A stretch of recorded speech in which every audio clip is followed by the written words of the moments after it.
Hi guys, this is EDC update. Got my neck knife, CRKT ringer.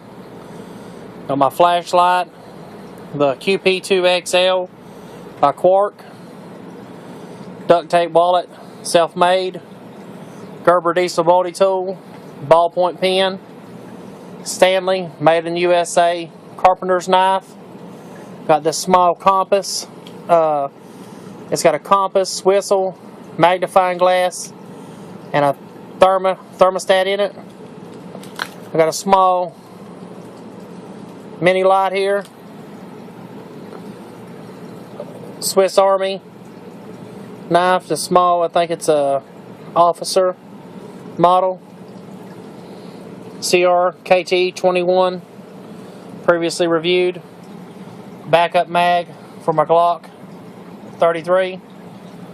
Glock 33 with a custom Kydex holster. Cell phone, HTC Evo 3D. Small pepper spray. It's made by Deterrent. Tactical knife.